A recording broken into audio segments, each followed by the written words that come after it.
What's up, y'all? It's your girl, Lex P. And it's your girl, Dre Nicole. And you are tuned in to another episode of Poor Minds, where a drunk mind speaks sober thought. And we got a guest today. Okay.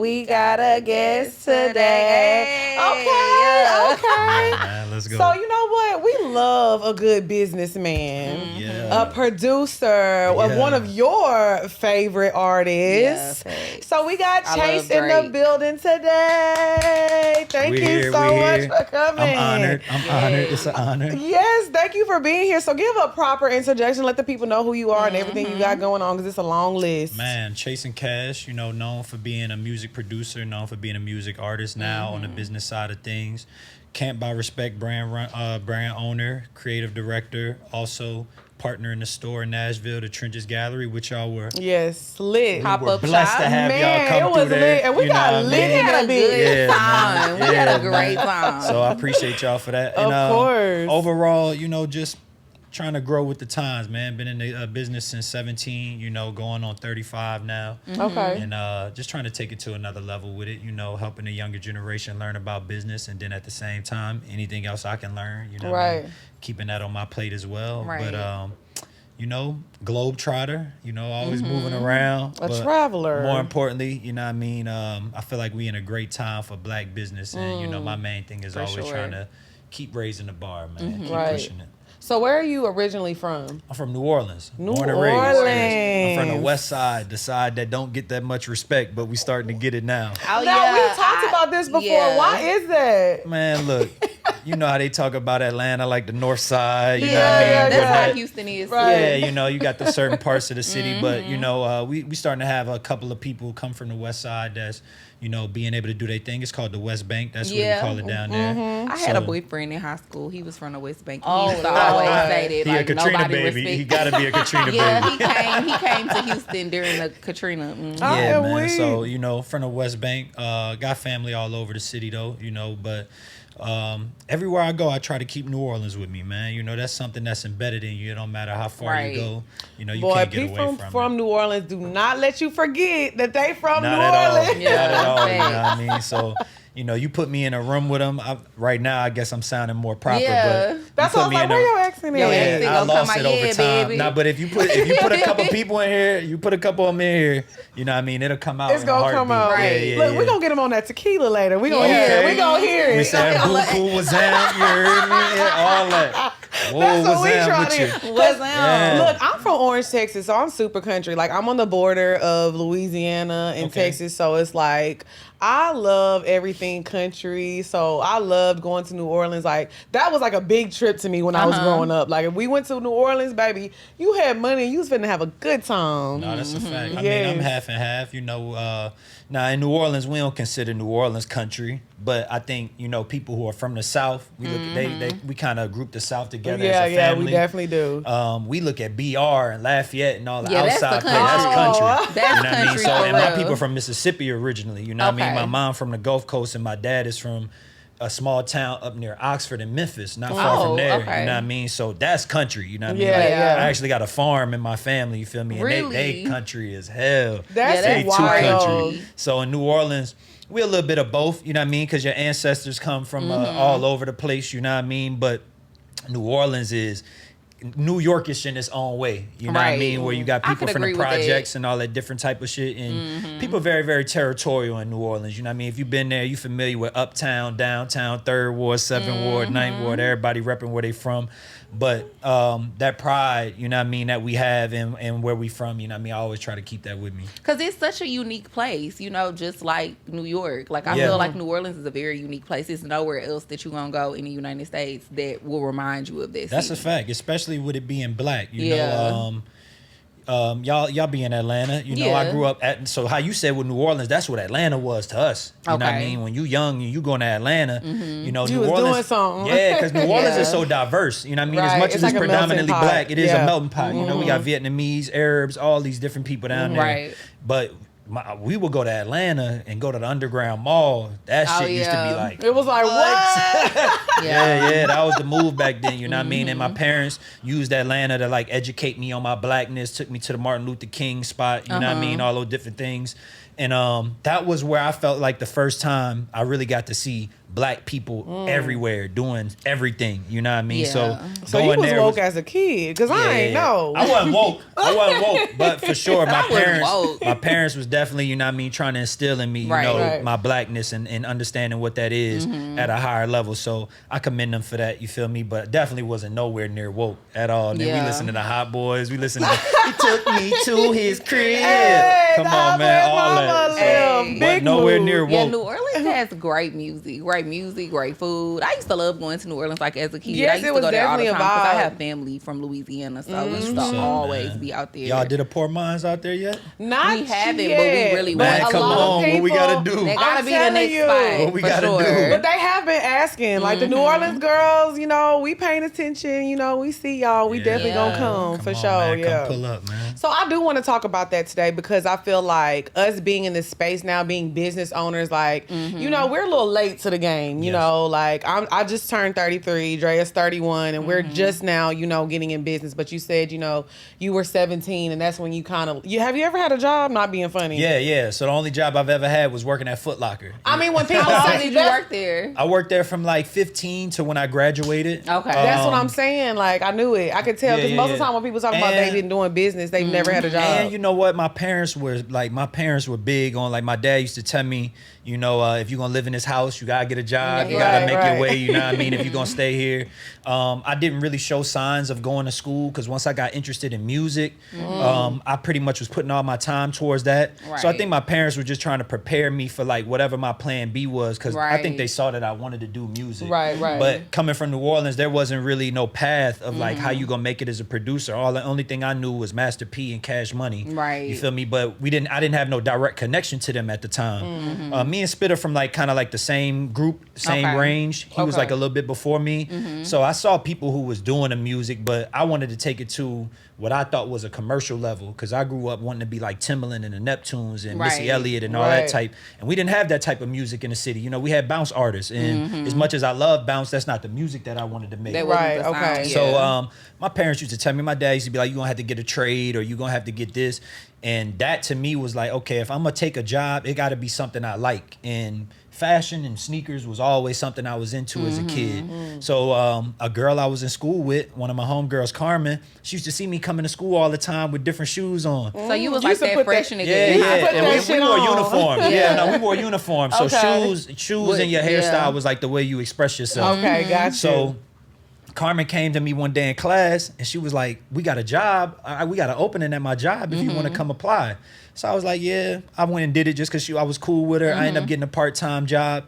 And when I went in there, I fell in love with it, man. Seeing all the sneakers early and seeing all the clothes early. Then the real shit hit me when you had the clothes and you had to do all the stock and the inventory. But it was something about being next to something I like. It made the parts of the job that I didn't like bearable. Right. So once I got into music, you know what I mean, I kind of took like the same route. You feel me? I always wanted to learn about the business. Right. Now, I actually got my first opportunity in music in Atlanta. That's how I got to Atlanta. So I was signed to Polo the Don back in the day. You feel me? And me and my boy Hit Boy, we were producers for Zone 4. So we working with Rich Boy, Kerry Hilson, all these people at the time. So Polo was also somebody who instilled, you know, learning the business, you know what I mean? And doing business with your people. And, you know, I think I had a good set of mentors that was able to show me like this is possible, but don't just come into this blindly just trying to do the creative side of it. You know what I mean? Also be able to learn how to start your own brand, start your own label. And then Atlanta, it was all around at the time. You know, this the time Jeezy really popping, Akon really popping. Yeah, this is when Atlanta had like, they run. And they was doing a lot of things that was in the pop world. See, right now it's trapped out. You feel me? Facts. But this was like after the trap of like T.I. and Jeezy, this is when they really started to get big. You know what I mean? And I remember the biggest song at the time was I Put On. You feel me? And Kanye was coming down there. So you really started seeing people from L.A. and New York coming to Atlanta and starting to see like, oh, this just ain't a place that's just Southern. You know what I mean? This is a place where you can actually come and get your business off and connect with people. So, you know, a good friend of mine, Dallas Martin, was working and interning at the time. So I got to be around a lot of dudes and a lot of people who also came down there for school who kind of had more of like a stronger outlook that I had because I didn't go to college. But I was seeing all of these college people who was, graduating and going into, you know, promoting clubs, you know what I mean? Yeah, all the everybody was different type doing of shit that. back then, you know what I mean? I think everybody promoted was a Yeah. party promoter at one Everybody point. was promoting Geisha House, you feel Yeah. me? You name it, you know what I mean? So that time right there was very, very pivotal to my growth of being like a black entrepreneur because there was so many people doing it. Right. And not only that, they had the relationships because they knew each other. Because coming from New Orleans, we know each other, but it's kind of, you kind of stick to your own people because it's more family. Yeah. You know what I Right. mean? Whereas, you know, people knew each other from being alumni and all this shit. So they was just quickly going It's in more of business a with each college other. city. Right. Yeah. So that opened my eyes to it. And like you said, you know, I think better late than never in getting in Right. business. You know what I Right. mean? Sometimes you could jump into the business so early where you don't know anything and you get taken advantage of. You know what I mean? I think the best thing with y'all getting into it now is, you know, you partnered up with people such as, you know, the 85 South guys and Right. Chad, you know, these people who've had these experiences with working with OGs in the game like Nick and you know, Steve, Steve and all yeah. that. So I think that's the best thing that we can do. We can jump out on faith, but at the same time, we need to align ourselves with people that we can learn from, and that's where I'm at. I wouldn't That's be nowhere true. without Right. being in alignment. But You I think wrote a lot for a lot of people. a lot. Yeah. Like you wrote for Drake, Dom Kennedy. I ain't write for him. I made beats Well, for him. maybe, You know, yeah, rappers, yeah, rappers, yeah, you gonna my give me bad. a You jump. can't say Not that. right. And they be like, My bad. Right, No right, ghostwriters over here. but no, Yeah, you definitely produced a lot produce of beats for him. for Yeah, him. So, like, yeah. who is your favorite person to work with that you work with? So I would far? say my favorite person to work with for sure has to be Hit Boy over the things that we accomplished together. You know, he did Niggas in Paris. I got to Yeah. witness a lot of his success. We made history together working with Wayne and Eminem. So Wayne is definitely high on my list because of Yeah. hometown Of hero. course, And of he course. just one of the greatest. I know. Yeah. So I know working with him was kind of like a full circle Yeah. moment Yeah, for you. completely. For Coming sure. from New Orleans, what? Yeah. Especially at that time Yeah. because he You was. grew up listening to Yeah, him. you grew Yeah. up listening to him, and you know Wayne has had different chapters of his life. Right. You know what I mean? And I got to grow and experience all of them. But to be able to produce a record that made history, and you know, being Right. with somebody like Eminem, who's also like part of the culture, but kind of counterculture as well. Right. That's huge to white people. And then you know, doing a Drake record, but I enjoy all of the people. Not even to sound like I can't pick one, but Right. I would definitely say if I had to pick, it would be Wayne, just Of being course. from New Okay. Orleans. You know? Yeah. So going back to the business, I want to say this because, you know, when you were telling that story of like you having your job and then you going to Atlanta, one thing I noticed, like you didn't say nothing about money. But I think that's important too because I feel like a lot of times where black people kind of mess up as we're just chasing the money. We're Yeah, chasing the money. Yeah. And it's like you find yourself doing things that you don't like, that you're not passionate about. You're not even really trying to learn about the business. Yep. You're just chasing a dollar. So I think we need to spread that education as well. Like it's so important to know what kind of contracts you're signing, Yeah. you know, what kind of people that you're working with, doing research on whatever product you're trying to Right. sell or whatever it is, because it's like if you've never had, you know, interest in fashion, why are you trying to start a store? Yeah. Just because you see her has a store or he has a store and that's what you want to do. Yeah. You got to play your role. You know what I mean? My thing, I was more worried about a role and being a part of something than the money. I don't come from money. You know what I Right, mean? right, So right. I made it that far without it. You know what I mean? And Right. it wasn't like that wasn't my intention to get it. My intention was definitely to get it. But, you know, I think growing up in the 90s, you know, a lot of people preach to us, you know, be great, be like Mike. You know what I Yeah. mean? Right. You grew up seeing that. You know what I mean? It ain't say get rich like Mike. It said be like Mike. You We know what I always mean? thought that was the only way out, like to play sports or become a Yeah, rapper. yeah, Right. yeah. And Yeah. coming from sports, if you're not good, you're not gonna make it. Yeah, So I always facts. try to keep that instead of like a privilege or entitlement that I do see comes with entertainment. You know what I mean? Because Right. there are things that don't play in the sports that play in the entertainment. Having a look, having swag, having you know, personality, and all these different things, and that's the extras that make you a star in sports. Right, off the right, field. right. But with entertainment, you know what I mean, somebody could look good and, you know, people come to you with their own agenda of what they want to do with you. So I think I also stayed true to my agenda, and it was just really to be good at music first. You know what I mean? I didn't always dress good. You know, I knew what I wanted to wear, but I couldn't afford Gucci Right. and Louis and all that. So you got to wear BBC. You know what I mean? You got to wear ice cream. You know what I mean? So I took the steps and I took the whole journey that came with it. But, you know, the money, when it came in, you know, I blew it the first time around. Oh, You know what I really? mean? I learned about taxes and Yeah. getting jammed up and all of that. And I think that's the steps that you have to take. I don't wish that on nobody to end up in those positions, but you know, there's a learning experience about doing it like that. You know what I mean? I Right. think there's more than enough information out there now to where if you come in the game and you make your first 50,000, you can find somebody to educate you on what Right, to do with right. it. There wasn't them type of people around me at that time. You know what I mean? People assumed you knew what you knew because your talent got you this far. Right. You know what I mean? And then you had attorneys that you relied on. And man, you come in the game at 17, 18, 19 years old, people treat you like a child. You know, they withhold information from you. Right, you know what I mean? right. Because they feel like they're trying to take care of you. Too. Yeah, Yeah. at the same time. You know what I mean? So I think that money should be a goal. It shouldn't be your intention. course, You know what I right. mean? You should, like, how I'm sitting there speaking now, I sat in the room quiet, man, in the room with Pharrell, in the room with plenty other legends in the game, and just sat there and was just like, man, I can't believe I'm here. Right. Plenty times being around Puffy and he ranting, and I'm just sitting up here Yeah. soaking it in. You know what I Right. mean? Until I got to my chapter now, where late 20s, early 30s. Okay, now I can get a game back to the young dudes and Right. shit like that. But Right. I never tried to jump the gun. You know what I mean? I see a lot of people now. That internet and that camera, man, it make people want to skip steps. Right. You feel me? And just jump out the window, and they don't want to be second or third to somebody who's number one. But I sat there. I sat around Drake, J. Cole, Kendrick, A$AP Rocky, you name it, and watched all of these dudes. And then at the same time, played a part in their growth. Right. You know what I mean? So when you get to learn and you get to be a part of the process, there comes a time. I call myself a late bloomer in the game because you got some guys that got clear-cut talent. Right. Like Drake Right. is just a clear-cut Right. talent. Yeah. Kendrick, J. Cole, clear-cut talent. Yeah.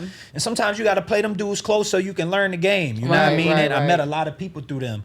And then I feel like in this stage of where I'm at, being somewhat of a late bloomer, even though I got a great resume, I feel like it's played into my true purpose of what I want to do now, which is be on the Right. business side of things. Right. You feel me? And being able to do management, you know what I mean? Being able to jump into sports and also wear multiple hats. Because Right. when I came in, I just wanted to make beats. I wasn't trying to do too much. You feel me? And then once I got good on the beats, it was like, okay, they rocking with me on that. Now me I can try start some. showing them I can rap. You know what I mean? Then they rocking with me on that. Now I can show them I can make clothes. But Right. it wasn't, yo, take this Damn, beat in nigga, the what shirt. don't you do? That's one of them niggas that do everything. Hey, Right. man, Hustle come on, man. man. Yeah. Come on. Hustle man. But Come we on. talk about that all the time on the Yeah. show, how we just feel like this generation, like everybody just want to be famous. That's a Yes. fact. Like people don't really want to get money and That's be a fact. rich. That's a They fact. just want to be famous. They just want to be known and want people to know their names and stuff like that. And I feel like it's very important to have passion with what you're Of doing, course. because if you don't have no passion, you're not gonna have any longevity But in whatever I also field you're feel trying like to be in. whatever you're doing, if you're passionate about it and you like studying and you're good at it, the money gonna come. That's a fact. true. I feel like when we started this Yeah. show, like, you know, we weren't sure where it was gonna go, but money was really never like the forefront of everything. We knew it was gonna come eventually. We knew it was gonna but come yeah, eventually, it but we wasn't why weren't we like started. it wasn't like the forefront of like, okay, well, we got to make this amount of money. Well, we're not doing this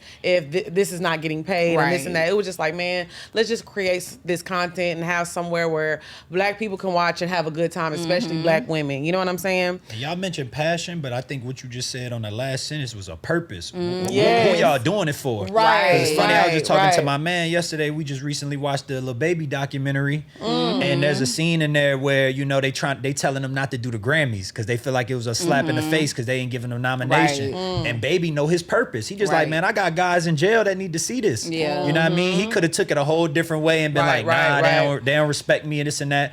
But just knowing who you do it for, I feel like will also keep you rooted in being able to grow. Yeah. Because when you give that up and you start trying to please the people that you never tried to please just because Yep. you're trying to get a bag, Right. that's where it really, really goes wrong. Right. So that's what it was with me too, man. My purpose was always like, man, I got people back home in New Orleans who probably don't think this is possible, but when they see me doing it, I'm gonna be able to translate it to them and let them know, okay, this can happen for you. You know what I mean? So Right. always have both your passion and your purpose, and then after that, paper. You feel me? Have a good team around you. Y'all are a That's team. very man. important. Make sure you can get a team, man, because getting that money and being on your own, it don't even. Kevin Hart said it. It don't feel as good getting money by yourself. You know what I mean? Yeah, if It'd you be don't cool got nobody at first, to share but it with, yep. you know what I mean? When you start having these things roll in, like taxes and all this type of shit, that shit can be a burden on your brain, man. Because Right. if you don't understand it, it can intimidate you, and then you can really make the wrong decision Facts. that'll set you back instead of being Right. able to have somebody that's like, look, you got this money, you got to put 70% over here and then keep 30% of yourself. Yeah, that's stuff that we've been learning too. That's like, damn. and I feel like, we were very fortunate coming into this situation, working with 85, because like Chad always was big on like telling us, okay, y'all getting these checks, don't spend all y'all money. Make sure every time y'all get a check, y'all put 10%, 20% to the side. Shout out to Ash, because we have a very good... And shout out to Ash too, because Ash is our accountant. Very good. Yeah, they just be Black on our accountants for the win. Let's go. Let's go. Yes, and they just be on our ass about stuff like that. But I feel like, it's a good thing, because then when it's time to pay your taxes, you don't have to scramble and wonder where you about to get this money from, because you blew it all. Right. But speaking of blowing it all, because you did say that earlier, you said you blew through it. Mm-hmm. So how you got it back? That's what I want to know, because we have a lot of young listeners, and I feel like I just, like I said, we are in a new space as well. And, I don't want us to be like 3-4 years from now, like, damn, Dre, we blew through that money. Right. You know what I'm saying? So this is also a learning opportunity for us as well. So I got it back through ownership, man.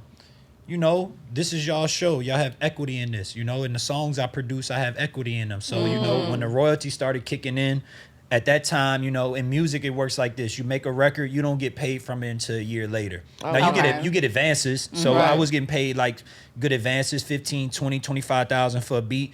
But once the record was selling, you don't get the bigger money until after that. So it took like the first couple years where, I kind of blew it all. And then once the royalty started coming in and just a couple more years in the game and being surrounded by the right people, I just had to hold off. You know what I mean?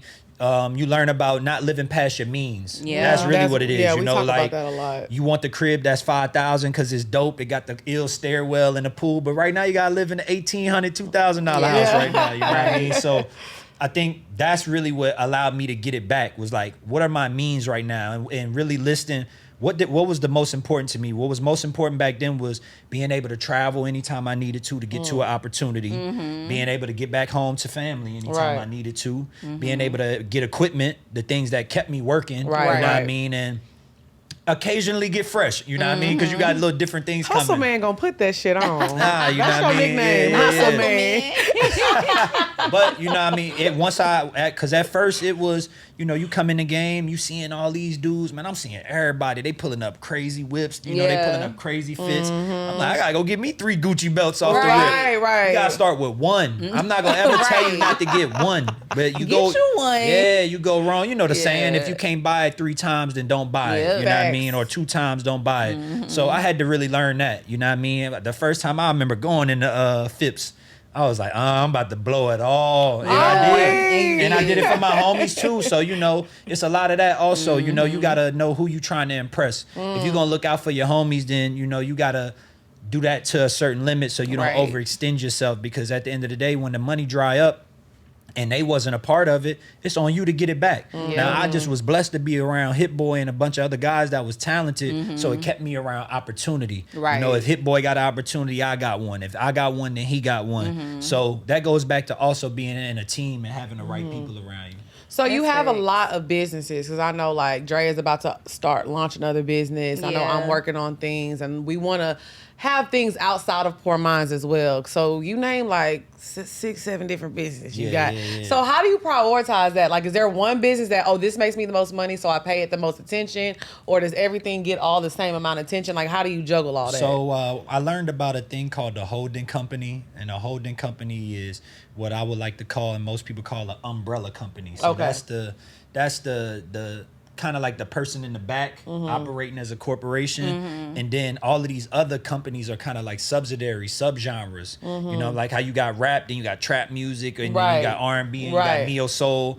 So it kind of plays out like that. I don't wear the same hat for all the businesses. So like with the Trenches store, my guys, they own that store. One of them plays for the Titans, and then the other one is his brother.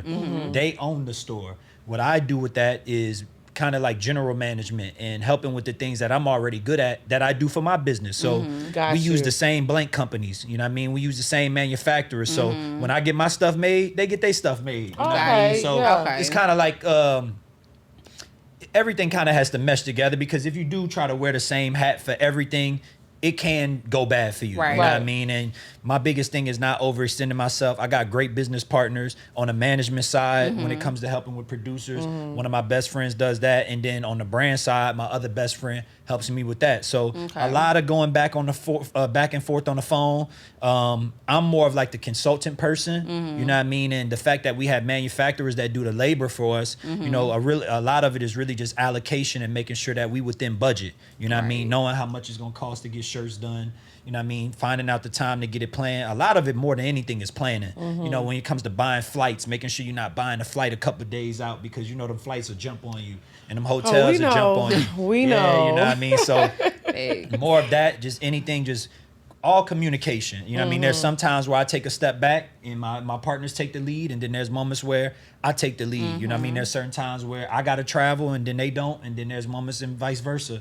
So just really communicating and understanding the time that it takes to grow a business. You know, Right. When y'all came for the store, you know, we was going on like a year anniversary. Right. You know, that's been a process. You know what I mean? That was like one of our bigger events, you know what I mean, being able to have rap snacks involved and have y'all involved. And it you was know, a bringing fun that. time. We had a good we time. did. So, you know, it's been a learning curve. You know, my guys, they in their 20s, you know what I mean? And, you know, we balancing sports and balancing the store. But I think that the fact that we're doing it together allows us to be able to be honest about, okay, this is probably like a 5-year plan. Right. If it pop in 2 to 3, it pop. Right. But at the end of the Right, day, I try to look at everything like a 5-year plan. You know what I mean? But the main thing is, you know, having the right people involved. Because if you got the right people involved, then you can pretty much do anything. You know what I mean? And just Right. having I good agree with relationships, being able to connect with people like Chad. I hit Chad in a minute. I just recently lost a Same. photographer.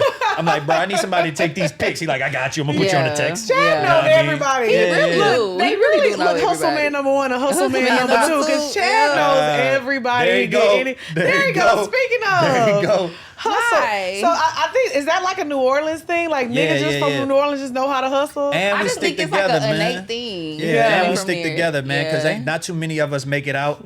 So I think that's the connection we had. You feel Right, me? right.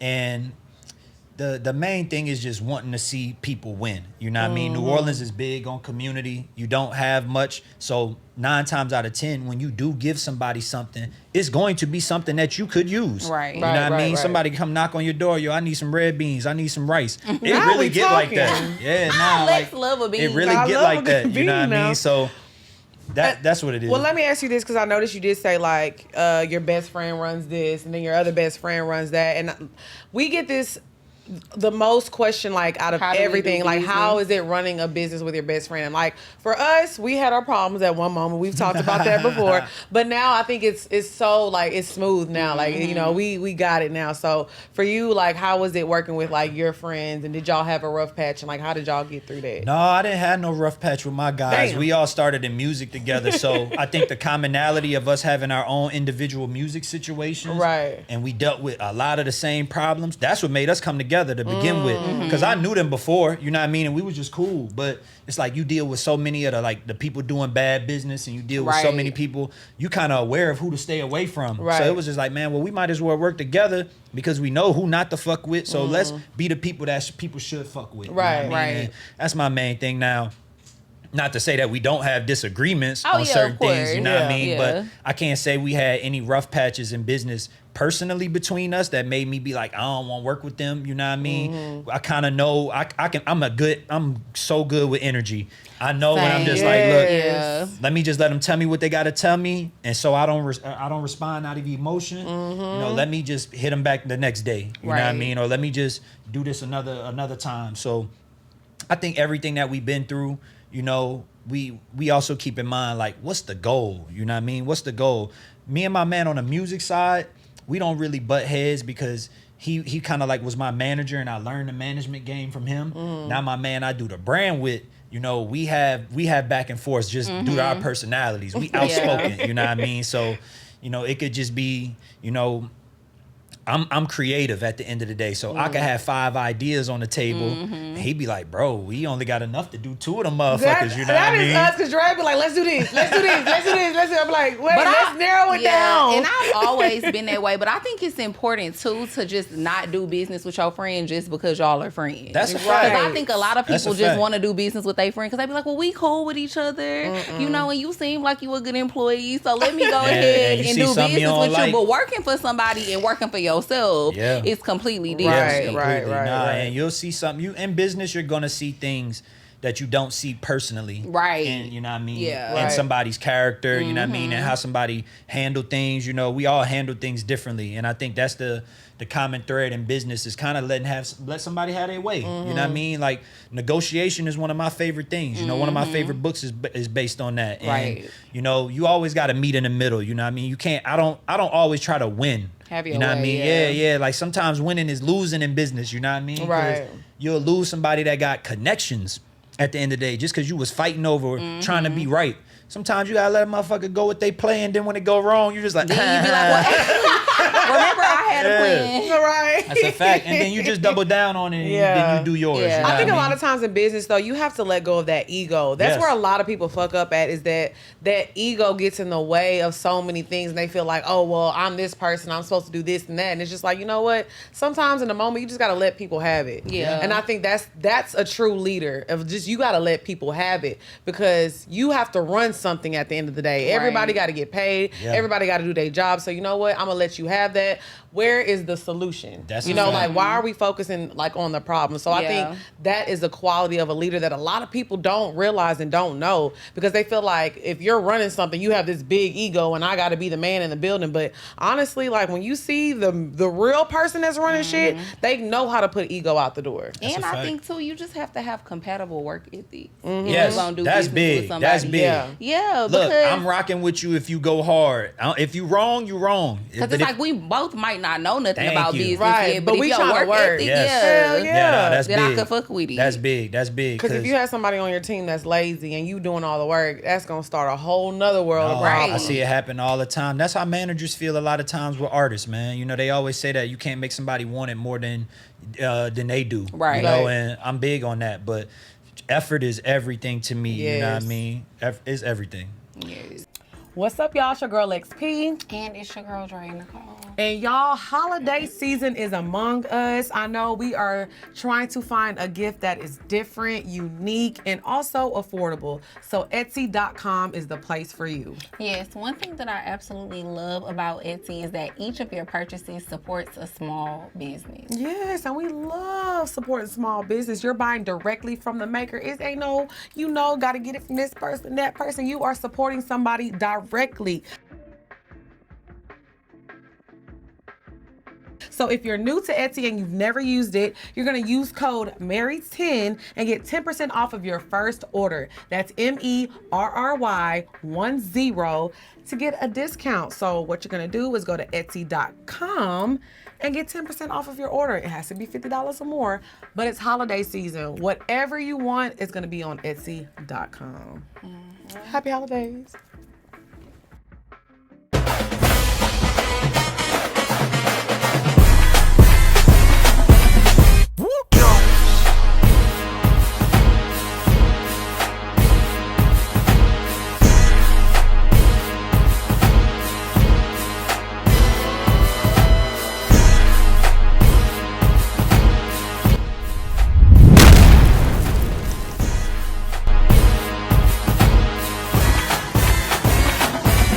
So I want to switch it up a little bit because I want to Let's talk do it. about this. Because, they be talking about us in the South. We talked about this yesterday with Mouse. They always talk about They the said we way can't people dress. in the South dress. They be talking about we can't dress. So you coming from the South, moving to New York, you have your clothing line and stuff. So let's talk about fashion and how it influenced you and how much it's evolved and what you feel about Southern fashion for real. I think Southern fashion has come a long way because coming from the 90s, I seen it all. I seen when FUBU hit, I'm from the home of white tees and Tommy. Jabos and Reebok, you know what I mean?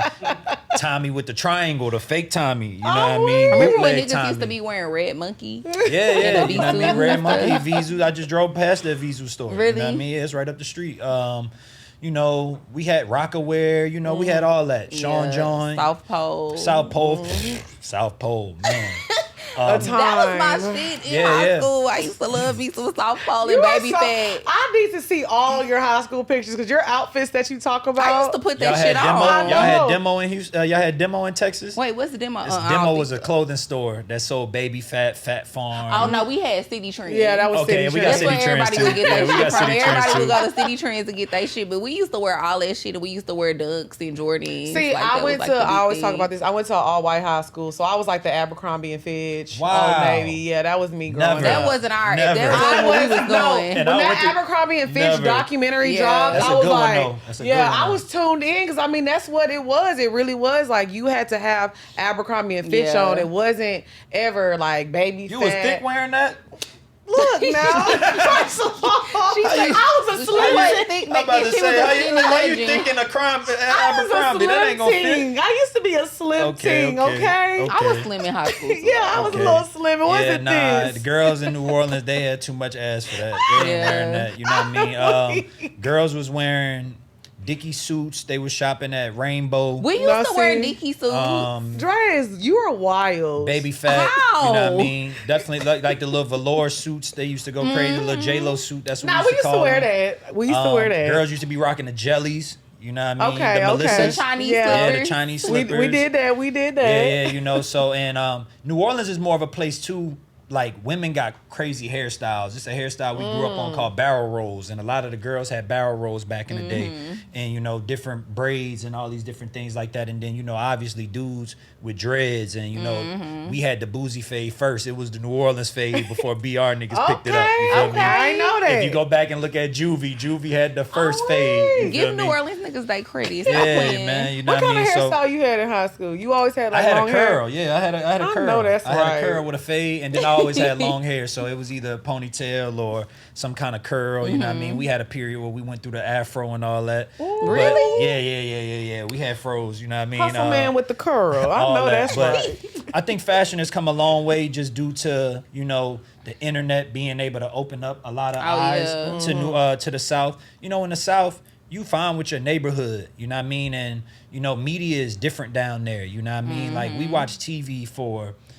You know, shows, you know, I grew up on Fresh Prince, so I knew about Jay's and, you know, I grew Right. up on Martin, you know what I mean? So I knew about all that. But I think as the internet came, that's when I started seeing people in the South being able to express themselves more because they was able to be introduced to more brands, you know what I mean? But back then, I mean, if you had a white tee and your pants was creased up, you know what I mean? You was Iron them, you fly. starched Yeah. them bitches up. Yeah, you was on. You You feel was me? fly. I'm with And you. a white pair of G Nikes, you know what I mean, 2-color, you know, and coming from the South, you know what it is. A lot of our swag came from school, so you had 2 pair of shoes that you wore to school. You usually had a white pair, you had a black pair, or you had a dress pair, and you had a play, you know what they call it, your street clothes, Yeah. your play clothes. you feel me? Yeah. So that taught me more. I feel like growing up in the South taught me how to take care of things because I knew I wasn't going to get too much shit until I got a job. Right. You know what I mean? So you learn about being able to clean your shoestrings and wash and clean your sneakers, you feel With me? the And- toothbrush. Yeah, with the toothbrush and all that, you know what I mean? And Like I you know, remember. And they call but me. shit before clothes, it was really a nameplate chain. Like if you got a nameplate chain, you was the shit. We just you know talked what I mean? about this on a recent Yes. episode. We was talking about how everybody used to wear them nameplate Yeah, chains. yeah, But yeah. then remember the ones that was like digital? Yeah, the belts. Yeah, Wild. you had the That belts. had was the a wild chains too, that was time. digital. How long have you lived in New York? On and off. Now this would be my 4th stint. I remember coming out here in like 2009, working Okay. with Puffy on his album Last Train to Paris. I used to be out here, A and then I hit. lived in Harlem for a while. And living in Harlem was amazing. One of the I most bet. amazing experiences. Yeah. That you talk about people outside all goddamn day. Yeah, You yeah, talk yeah, about yeah. fashion. You know what I mean? People really, really dressing. And then Upper West Side, Upper East Side, but I will even say LA, you know what I mean? Going to LA in 2006, you know, that's how I learned about dunks. You know, the sneaker game. I learned about the sneaker game in LA. You know what I mean? Going to Fairfax, going to La Brea, going on Melrose. You know, the sneaker shops back then were real popular. So shoes you seeing go for like $500, $300 now. They was going for $79 back in the day. Yeah. You feel me? And a lot of the white boys was known for wearing the SBs. And then LA kind of got like a weird culture where like the black kids is very, very well versed in white culture. You know what I mean? Because you know it ain't too many niggas out there. Right. So a lot of my friends in LA, they started putting me on different brands. I learned about, you know, I grew up wearing polo. You know, polo was the biggest thing, you know what I mean, growing up in Tommy. When I got to LA, I learned about brands like Double RL. You know, you go to Rodeo for the first time and you get to go into these different stores and you see how people are dressed. But coming to New York is where I learned how to be fly. I grew up on, you know, NY music, but being able to come here and see it, especially coming from a place that's hot all the time. Right. You know what I mean? When I got to New York and I'm seeing, you know, people wearing, because they be dressing in the winter. They be dressing in the fall and winter, bro. For real, that shit'll make you feel underdressed. You know what I mean? And living in LA, niggas wear hoodie with shorts. That's where I picked that up. You know what I mean? Like, you'll catch me with a long sleeve or a hoodie and shorts on. That's straight the LA in me. You know what I mean? But out here, people have very, very diverse styles, you know, just even depending on what nationality they are, you know, Jamaicans, you know, all the different forms of islanders, you know what I mean? Then you got, you know, the Jewish swag, you know what I mean? Then you got the super high fashion where you'll see guys that live in the hood, they come out the house head to toe, $3,000, $4,000 fit on, you know crazy. What I mean? So NY just taught me how to express myself in a different way. I would have never wore a leather jacket in New Orleans because it's too damn hot. But, you know, coming here, you know, Vance and jackets, you know what I mean? If people know about them and shit like that, that's a classic jacket. And you can just go to Soho and just walk. I just go to Soho sometimes and just people watch. One of my favorite accounts is the little dude on Instagram that be checking everybody fit out and be asking them the questions and shit like that. Yeah, I think his name called People's Gallery or something. Yeah. I love shit like that, you know what I mean? Because I'm able to see so many different things and, you know, I like to learn from people. I call myself a sponge, you know what I mean? Anytime I can see something I like to try it out, you know what I mean? As long as it fit my body type or as long as it fit, you know, my color scheme. And even sometimes then you just got to be like, let me not be so comfortable in what I know and just step outside the box. So, niggas in New Orleans ain't got no stylists. But people out here have friends who are stylists that put them on the different trends and the different brands that you haven't heard of. So that's New York is one place I would advise everybody to come. You're going to learn more about yourself just because it's sensory overload with all the things that you can see. So you know much what I mean? going You on walking on all the feet and you just seeing all these different things. I'm telling you, I done lost 5 pounds since I've been here. I have never walked so much in my life. Like, I'm tired. That's one reason why I love New York, though. I feel like you could be here, like you could live here your whole life and you still never going to experience everything in the city because it's always something so new much popping up and it's always something going on. And I feel like, you know, between living in LA, my LA people might kill me. You know, I still love y'all. I feel like there are so many frontal things in LA, you know, your car, you know what I mean? All these different things that you can have in front of you to keep people from connecting with you. In New York, you gonna run down on a nigga. You gonna literally run into a person, facts. you know what I mean? And I feel like you get to meet people in like the rawest form out here. Right. And you got your people who care about fashion and then you got the people who just got their own style. They just like dressing like this all the time. That's what I love about New York. You feel me? Like that Yankee hat, ain't nothing beating that Yankee hat. That motherfucker is one of the that's iconic. No, I feel like this is one of like the places that have the most proud people. Yeah, Like, for sure. A New York person gonna let you know any chance they get. I'm from New York, and I relate because even in New Orleans, it's the same thing. You ask a person, you from New York? They be like, nah, I'm from Brooklyn. Right? Yeah, you gotta be specific. Because New York is the state, right? You know what I mean? So nigga right. I ain't from Buffalo. And then even when it here. comes down to Brooklyn, then they be from Flatbush. Yeah, they gonna let you know exactly where they from. You know what I mean? So I think the pride.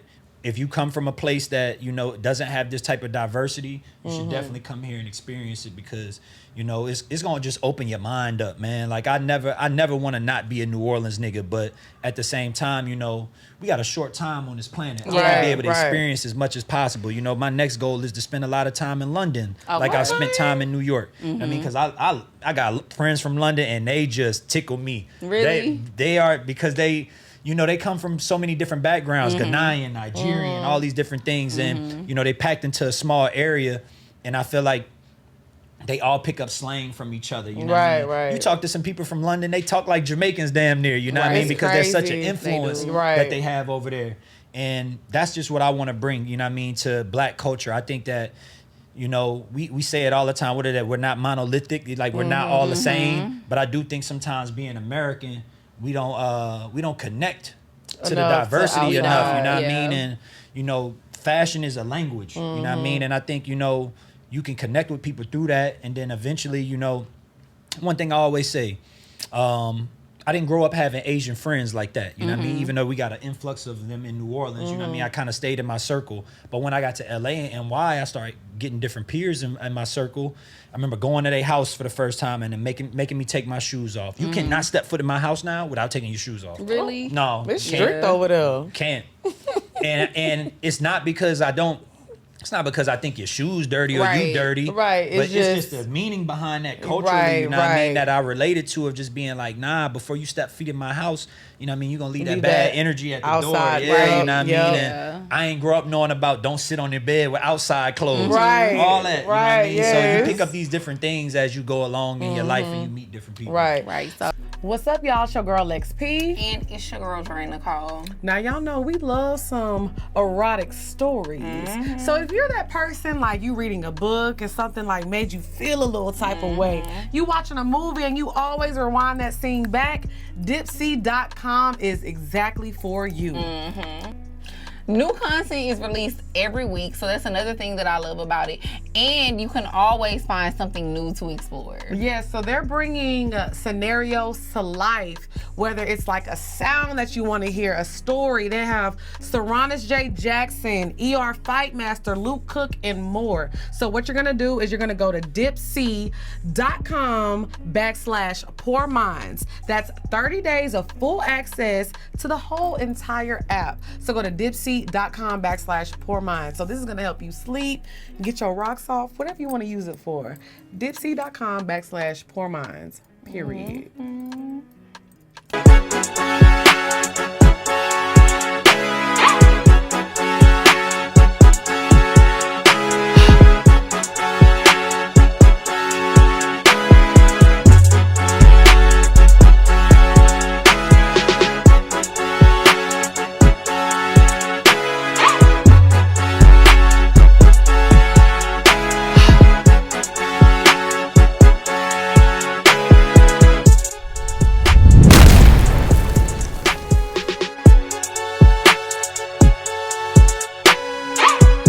So I was gonna say, so we talked about like the fashion and stuff. We really want to get into knowing about dating. Let's in New get York. it. Yes, cause I want to know how it is dating out here in comparison to, in the South. Oh, okay. In the South, I would say my dating experience was, and from what I saw with a lot of my homies, was the girl you met in school. Simple as that. Right, You know that what was I like the mean? girl you stuck it out If you met with. the girl in 8th grade, most of my niggas end up getting their baby mama by 10th grade. Yeah. Right. Straight up. Nah, like most of my homies, they've been with their girls. Whether it be their wife or they baby mom, they've been with them since school. At least dealing with them since school. You know what I mean? And New Orleans is so small, so you only gonna have so many trips around before y'all be to mess with the same person. You know what I mean? So you kind of gonna get the person you rock with and stick with them. Right. When I got to LA, LA is a different monster. You know what I mean? LA, you got options. I feel like in LA, especially being a black man, that's when you first get the opportunity to be able to probably date a girl outside your nationality. Right. Because, the mindset is different. Growing up in the South, you kind of told, not necessarily to stay away from white people, but you know what come with being in the South. You know what I mean? we know. We know. Yeah, Look, you we know what I talk mean? about it a Like lot. that We in know. Houston too. Nah, it's a fact. You know what I mean? And it's not that you don't have white friends, but you kind of don't mesh in them areas where it get intimate and it get tricky. You know what I Right. mean? Where is when I went to LA, whatever nationality, it didn't matter. Interracial relationships are abundant out there. I think in New York, you get a little bit of both. You know what I mean? You can mess with who you want to mess with, but then a lot of it boils down to like, what are you interested in? You know what I mean? A lot of the people in entertainment mess with people in entertainment. A lot of people in fashion mess with people in fashion. A lot of people in, nightlife and the social scene, Right. you know, gravitate towards each other because that just becomes your way of navigating. Right. You know what I mean? I think in NY you can do good dating. One thing's for sure. You know what I mean? Chicks ain't messing with no broke dudes out here. You can't. You can't. You can't. Like, you ain't messing absolutely with no broke cannot. niggas It's out too here. expensive. Yeah, you It's ain't messing with way no. too and expensive just out the here. lifestyle of, you know, taking someone on a date. That's not even a relationship thing. That's like a friendship thing. You know what I mean? Yeah. Like, people go out to eat with each other all the time. Right, you know what I right. mean? Like, you do so much outside. It's almost like the convenient thing to do is just be like, okay, meet me here, meet me here, meet me here. You know what I mean? So I do like that exchange of energy that happens in New York City. I feel like that carries into the relationship where, you know, the person that you with, you do got to be able to kind of meet their standards at Right. the end of the day. Right. Or don't fuck with this person. Don't even try. You know what I mean? But I do think here you can end up getting with somebody that can like completely change your perspective. Not to say that LA ain't like that, but in NY you meet a lot of people have diverse backgrounds. You know what I mean? So you end up getting with them, you end up sharing their culture. Right. Instead of dating them from like a superficial standpoint where you might meet a person in LA and you ask him, oh, who you are, what you Right. do. Right. You know what I mean? I see a lot of relationships pop off like that in LA because, you know, people see people in the club. And in New York, if you bold enough to speak to somebody, that could be your soulmate. You could be on a train, you could be walking down the street, you could see, but you just gotta have it in you. You can't, cause it's so many fish in the sea. And I think everything moves at such a fast Yeah, pace. you gotta shoot so you'll miss out on your opportunity. This is real Shoot life your shot, Instagram. sis. Shoot your shot, I am nigga. weak. You better So do you shoot feel like quick. you date with like a New York mentality now or like a Southern mentality? I still try to go Southern because at the end of the day, I'm gonna say a little bit of both because I'm not gonna say I'm not attracted to the material things. I'm not gonna say like I am attracted to how somebody dress, you know, their appearance and all that. But at the same time, you know, growing up based on principles, you know what I mean? I was raised with both parents, so my mom sticks in Me my too, mind. If yeah. you're not a good person, you know what I mean? If we don't share kind of the same morals and principles, it ain't going nowhere. You know what I mean? In my younger days, I probably would have tried to hit it the first night, you know what I mean? But Right. as you get older, you start realizing like once you learn about energy and the time it takes to Right. build with somebody, Exactly. you're gonna nip that quick. You know what I mean? Yeah. And a lot of times you might just go kick it with somebody and you're attracted to them physically, but from a mental standpoint, It's you know just what I mean? not They hitting clicking, you, you know what I mean? right. So I also think New York is one of them places too where you start really discovering what beauty is to you. You know what I mean? Not just the outer part of it, but you know, like the connection that you make with somebody and How they the make you time you get to spend feel. with them. Yeah, definitely. So I would say Yeah. both. You know what I mean? Definitely not LA. I try not to date like no LA motherfucker, man. Because I that feel like takes dating in LA, It's like you said, is a wild. whole different money. that shit a monster for real, for real. But I do feel like New York men are very aggressive. Yeah. Nah, Like- for like sure. the guys from here, yeah. Yeah, Yeah, like yeah, first date, they're like telling you like this is what we're finna be and this is what we Yo, finna do. dead ass. Like, yo, dead ass, you finna be my girl. Like, Yeah. cut everything off. And you know why though? Because the women here, you know what I mean, they kind of cut from the same cloth. I feel like they aggressive Yeah, too, they though. are. Yeah. You know what I mean? They New York are, women you know are what I mean? very They aggressive. sweet. You know what I mean? They all that. They super loyal. So I think with them it's just about not wasting no time. You feel me? I think they'll rather be in a relationship for 3 months than court for 3 months, not knowing where it's Yeah. going. Feel me? Because it's like at least if you Because I don't want to waste that 3 months. thank you. Yeah. You know what I mean? I could have been dating somebody else, but I Thank seen you. on the subway. Period. You feel me? But I think the main thing is like, you know, people here are just like they on go. They ain't got no Right, time to waste. right, You know what I right. mean? And once you get you one, you feel me? 9 times out of 10, I think you're gonna get you a solid one. Right. You feel me? You just gotta play your part and do what you gotta do. And I think in New York there's tiers of relationships that are authentic to where you at right now. You know what I mean? If you on your come up, you can find somebody on the come up. You know what I mean? If you a millionaire, you know what I mean? You can find somebody in that realm. where Right. In LA, motherfucker be broke as shit, looking like $1 million, and you get stuck with Right. their ass. Oh, hell Next thing you know, they no. done stayed at your house, tried to move in. You know what I mean? I feel like it be like that in Atlanta. Yeah, you definitely get a little couch surfer. You be That'd be like, getting oh, that I'm here bullshit. for the. You ain't doing that I'm at just here NY. for the night. You ain't- get off of work. That nigga's still there. You Nigga, ain't got to what? go to You ain't work. love it. You ain't got no job. Well, I'm gonna let you know right now. The girls is about to be in your DMs. That's every They time we always have a every male time we have guest. male Hey, guests. man. The Southern girls is about to be in your DMs. I'm just letting you know right now. The They New York coming. girls too, because they gonna be like, oh, I ain't know he lived there. Oh, they coming for you. man. They are coming. Come correct. I know that's right. So you're single. Let the girl. You single? No, I'm taking. A taken man, y'all. Sorry. I'm reserved. So sorry, y'all. I'm reserved. Yeah, I'm Because reserved. I'm glad you put it out there because they was gonna be there. Nah, I'm reserved. Mm-hmm. Yeah. What's up, y'all? It's your girl XP. And it's your girl Dre and Nicole. And I got some really good news for y'all. Yes, period, y'all. We are about to revamp our whole Patreon. Yes. We got so much new shit coming soon for y'all. Like, we about to be doing challenges. We about to be doing blogs. We really about to be dropping a lot of exclusive content for y'all. So if one episode a week is not enough, y'all about to get some more content on Patreon. Yes, y'all be saying, oh, make the episodes longer. I need twice a week. Well, this is your opportunity to see us twice a week. And also, you're gonna get a look into our lives and know what's on a personal level.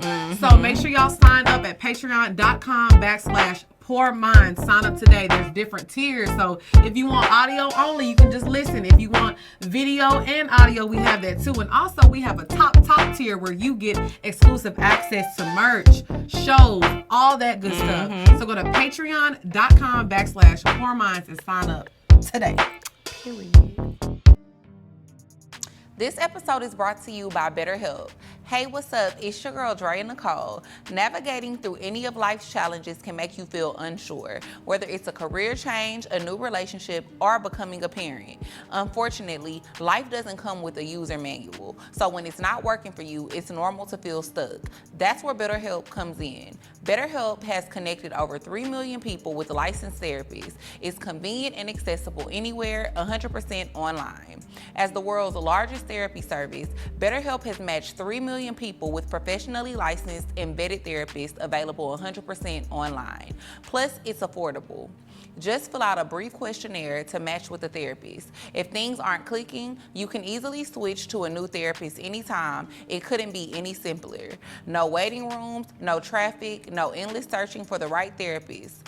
Learn more and save 10% off of your first month at betterhelp.com/poorminds. That's better, HELP.com/poorminds. Well, you ready for the next topic? Because now we finna get Let's do into the bed. Hey. Let's do The bed. Ow. The bed. Bow. Go ahead, girl. Oh, you want me to bring in the bed topic? So for the bed topic, we want to talk about is makeup sex toxic? I wanted to talk about this because this is how I feel How about you it. feel, sis? Because y'all know I got something to say. I just feel like a lot of times when people are having makeup sex, I feel like that's just what they turn to. And you're having sex, but whatever the problem was is still not getting Right. solved. So it's like you feel the passion in the moment. You're like, oh, I love him, or oh, I love her. And it's like after you're done, y'all may have a few good moments, y'all laughing, y'all talking, but 2-3 days later, whatever issue was happening is still there. Now y'all mad at each other again because the issue was never solved. And I feel like that's how a lot of toxic relationships start. Yeah, I mean, I don't know, because I guess the way I look at it, I feel like you can have makeup sex, like you're having makeup sex because maybe y'all figured out the solution to the problem. Y'all like, okay, now we want to, like, now we horny.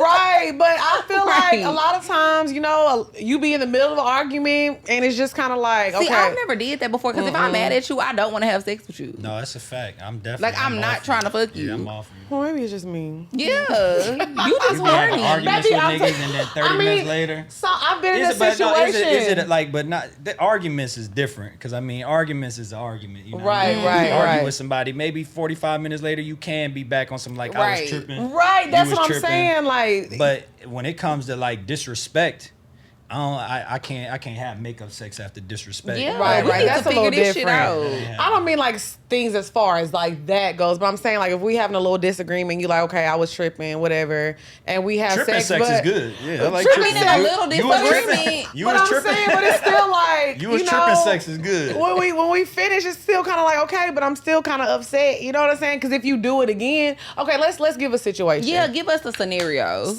Let's say something small. You get on Instagram, you see your nigga done I liked. knew that was coming. You see You your knew nigga. Instagram was coming. I It's knew that always was- it's about always social media. Instagram. Your nigga done liked his ex picture or something, or liked the girl picture or something. And I'm not saying that that's a problem. Okay, look, let's make the situation even deeper. Uh-oh. Yeah.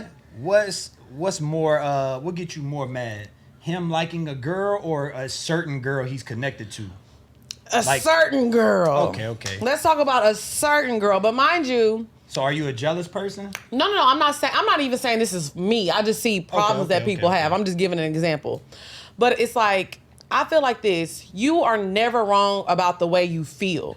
You know what I'm saying? You have a right to feel the way you feel about certain situations. You do, but then sometimes people be feeling irrational about a lot of shit. No, I can agree with that. But what I'm saying, like, if you tell me as your friend, you see me liking somebody's picture that you don't like, and you don't like, I'm gonna be like, okay, let me just stop then. Let me back up. You know what I'm saying? So if I'm telling my man, hey, I don't like when you like your ex's pictures, it doesn't make me feel comfortable, and he still is doing it. You know what I'm saying? So that's like something like a little disagreement. But that's disrespectful. Then to me, at that point, you don't need to be in a relationship with this person because they don't care about your feelings. I mean, I can agree if you with that. told them like, oh, I don't like when you do this, and then they continue to do it, then you just don't give a fuck about how I feel. Because how hard is it for you to like just scroll past that shit? Child, because niggas on Instagram. If it's something that bothers me, but I don't really get like stuff like that is like, not to say it's childish because I don't want to make people feel like, you know, they're being childish, but I'm not about to get mad over no pics. Like, I'm thinking of deeper shit. That's my thing. That's my thing with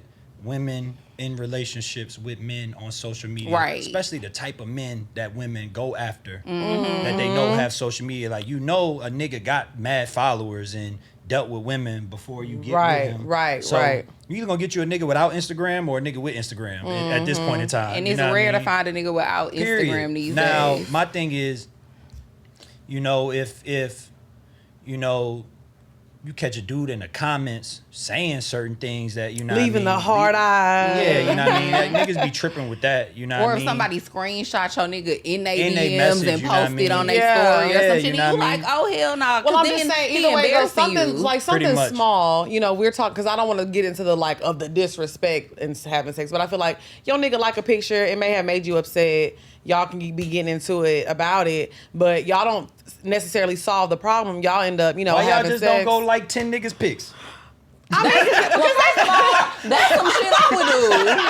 I would do that anyway. People gotta make a nigga feel the burn. Yeah, you gotta make a nigga feel the burn. Nigga, I can like pics too, nigga. Damn. But I feel like that's toxic. That still doesn't solve the problem. No, because sometimes people need a dose of their own medicine, because at the end of the day, we live in a give and take world. So if you always trying to play it fair, and you always trying to be like, you shouldn't do this, and there's no consequence to that. I think as women should be confident enough to understand, like, I'm not worried about losing you to no other woman, because clearly if you wanted to be with them, you wouldn't be here. Right. You know what I mean? Right. But at the same time, you got to know what this feel like. So yeah, let me go go find a nigga with the coldest chain, the coldest car. Like his pics. Don't like that nigga And pics. people think everything is petty these days, but I don't think that that's petty. Man, that's I agree life. with you. I do think That's sometimes life. people be needing to understand Niggas what need shit to- feel I'm like, and then telling that'll you. make them I'm telling understand you. how you feel, and they might That's a stop fact. doing that They shit. They will. Cause if a nigga feel like he got you and anything he doing, niggas gonna push the line. It's in our nature, man. It's in our nature, man. Niggas ain't shit. Get dressed up. Go do some videos in the club with some niggas with big chains on and car keys out. Then when he texts you and be like, "Where you at?" Be like, "Out." I'm chilling. I'm outside. That nigga is going to stop doing that. I'm telling you. But it's just the dynamic of women and men relationships. You know what I mean? Like, niggas are always going to be on the offense and try to keep a woman on the defense. A lot of times when you put a man on the defense, that's when you get to see them be vulnerable and you get to see their weak spots. That's when you realize, like, okay, nah. And it's not that you gotta try and trigger somebody, but at the same time, you kind of gotta let them know, like, look, this is how it could go. This is how I prefer it to go. You know what I mean? Okay, that then makes when sense. Niggas see that, they be like, okay, I prefer that way too. You know what I mean? Yeah, and then I just feel like at this age, at this big age, like we're all in our 30s. Facts. Who the fuck is trying to date somebody that don't care about how they feel and it's just gonna blatantly keep disrespecting you? Because to me, that's a form of disrespect. It is. Like, if I tell you something bothers me and you continue to do it, you really do not care about my feelings. So why are we together? Like, what's the point? It's somebody else that I could go date that's at this same age or maybe even a little bit older who understands, okay, if she don't like something, I'm not gonna do it, because I wouldn't do that shit to you. Right, exactly. I 1000% agree. That's a fact. But I mean, it's hard. hard. You know, it's hard dating out here. Dating So I is think hard. people put up with shit that they don't really want to put up with because they don't want to be single. They be feeling like, oh, well, this is a better alternative than being alone. single. No, that to me is a lot of it. You know what I Yeah. mean? And I think I just think in this time with us being exposed to so many, Instagram will make you feel like you got options you don't got. Yep. Facts. Niggas think 'Cause you got 'em. Niggas think they got women that they don't have. You know what I mean? Because they able to see them and like pictures and feel like I could get this one. And the one that I got, you know what I mean? You might be able to go in there and see something that look a little bit better. Got a bag that my girl don't got. You know what I mean? Got this. So I feel like niggas in their head is sometimes sick from the gram. Because they think they got They feel access like to the women grass that they is don't. greener. They look better, but Right. then what about this person being a shitty person? What about them That's- being a liar? What about them being a cheater? All of that. Yeah. You feel me? And an expense that you can't really keep up with. yeah. You know what I mean? A lot of times it's that. Like shorties will tell you nowadays, nigga, like you ain't coming like this. You feel me? So you might just want to like pics, nigga. giving me- And I even think sometimes, I even think most times dudes is like that too. Like you gotta remember, niggas watch rap videos, Right. they see all this shit, man. So a lot of times the like is sometimes coming from an innocent place. You know what I mean? It's not coming from a ooh, I wanna be with her. I Right. think most times a nigga, if they felt comfortable enough with their woman, would show the girl to you, and not that they trying to get you to morph into that, but at least be like, damn, babe, I'm attracted to this type of shit. I'm attracted to this type of shit because you know what you like from seeing it. Right, You know what I mean? exactly. You just can't fantasize it sometimes, you know But what I so mean? why wouldn't you just get in a relationship with a person like that if that's what you like? No, I don't think it's that because it goes back to what I said about being a sponge. Now, you might be with a shorty that don't get dressed up like that. Okay. She's solid, she cool, she Right, do all right. that. But you just ain't never really seen her get dressed up and be on that type of time. Now, if you want her to do that, I do think as a man you need to foot the bill. You don't Yeah. need to Right. be putting that on her. But I just think dudes be word. uncomfortable about saying like, Yeah. damn, shorty, I would like to see you wearing more heels than J's, or you know what I mean, at least 2 times out of the week. You know what I mean? I would like to see you get dressed up. But then as a man, you also got to be willing to take a woman on a date for that scenario to be able to Right, take place. exactly. You feel me? Because I feel like that's not a deal breaker, but that's something that, you know, that's easy. That's an easy change. You know what I mean? So I can agree with him on that, like for sure. So you be getting mad, friend? No, I wasn't talking about me. Because at the end of the day, my confidence is like, I really feel like I'm really that bitch. Like, it's not Yeah. too much that a nigga can do that's gonna bother me. You know what I'm saying? Like, but at the end of the day, from my man, I want to feel beautiful. I want to feel loved. I want to feel Right. appreciated. So, yeah, if I was in a situation I'm dealing with a man and I see him liking all these girls' pictures and then he's not liking mine or he's not complimenting me, that would be a problem. Yeah, but that's weird. Yeah, when that's niggas what I'm be doing saying. shit I'm just like talking that. about like things, you know, that we see on the timeline of people going back and forth. I've never had that problem. What about the women? Because I like what you just said. You say you feel confident, and if he's not liking yours, because there are women who are confident and secure in themselves who they do post beautiful pictures online. You feel me, and all that. But what about the women that's not posting pics? You know what I mean, and doing that because, like I said, this the times we in, man. Niggas is on the phone, so. If I'm at the crib and all I see you is in a t-shirt all the time, you know what I mean? Niggas be needing mental stimulation to keep them up, man. Right. Yeah, it is what it is, but I mean, you know, I think that's important I though. 1,000% agree though, because like I said, I feel like that's something that I like to do though. I like to look good for myself, but I also love, you know, when I get dressed up and I walk in the room, my niggas like, damn, like. I think when you get in a relationship, you can't stop being the person that he wanted to be in a That's a relationship fact. with you for. That's a fact. You know, and I think a lot of women do that. I think men do that too, They though. do. You Yeah, know, I they think definitely everybody do. gets comfortable They definitely sometimes when do. they get in a relationship, You know and what you I mean? forget like these are the reasons why this person wanted to fuck with me. These are the reasons why they wanted to date me. I need to still keep being this person. Right, I 1,000% agree. that's why I be in that gym. Yeah. Period. I need to Why I be get in back in the that gym. gym? He said, I'm keeping my queen, What? period. She not about to be liking all these muscle niggas. Hey, you Better ain't bring tryna these lose- muscles to the house. I got muscles too. Period. You gonna bring these muscles to the crib. You Hustle tripping. man got time to work out too. Man, what? Man, I'm telling man, look, I remember what it was like when I was skinny, man. All that sweet shit cool. Yeah. Until she see Tyson Beckford page. I'm telling you. I'm Be in that bitch telling hot, nigga. You better get in you. that gym, nigga. That is too That funny. shit for real.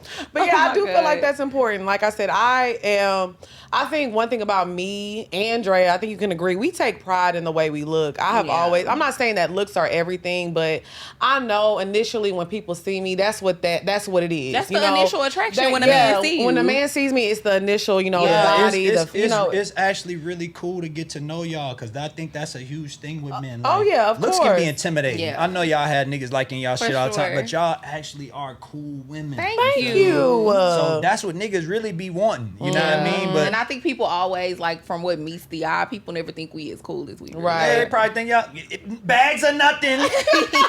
I mean, it be a little bit of that too. So we can have a conversation. Nah, that's really what niggas want, man. Niggas want to meet a chick that's down to earth. You know what I mean? And not to say they want, like, I don't want women to be a superhero because you know what I mean? That shit is a fantasy. But we are in evolved times. You know what I mean? Where you should be able to keep yourself up. You should be able to be intelligent, have a conversation, get your own money, make somebody else respect you for getting your own money and all that type of shit. So I say the same thing with dudes, man. A lot of times dudes, I call it like a rap brain, man. They be stuck in like a rapper mindset, always trying to do what they see on TV. And they end up meeting women like y'all and can't have a conversation, can't pick a spot to have a date. You know what I mean? You know women infamous for being like, I'm hungry. What you want to eat? That's you me. gotta be I always proactive. want to Yes. eat. Yeah, And you I'm gotta not be gonna proactive. lie. I always want to eat. You gotta I don't be like that. proactive Like if with a that guy shit. like hits on me and he's like, what do you want to do? And I'm like, okay, well, let's go to dinner or something. And he doesn't like have a dinner or even a date idea, period. I get super turned off by that. Like I like men who are creative and like Gotta think of be ways that they proactive. want to hang out with me. Like if you just be like, I don't know what you want to do. I'm like, I don't like that I don't either. like that. Yeah, plan shit. Plan for me. Nah, I feel like it's a lot of dudes. That's most dudes' weak spot when it comes to that. They know what they Planning. want, but when it come to like being able to plan and do some shit that's dope, you know what I mean? Niggas be Yes. missing out on that. Then it be Yeah. some lame nigga that got all But the he plan. romantic. I'm telling Yep. you, oh That's- my that's God, exactly how I it used be. to date the lame. I mean, we never had. But he you was know, romantic though. Oh my God, we never know had you was talking sex, about it. I'm nothing. weak. But he would take me on the greatest dates. Yeah. I hated everything about this man. I hated the Except way he for the dressed. dates. I hated the way he talked. I hated the way he looked. But we always used to go to the dopest spots, and the conversation wasn't bad. Let me not say Yeah. that.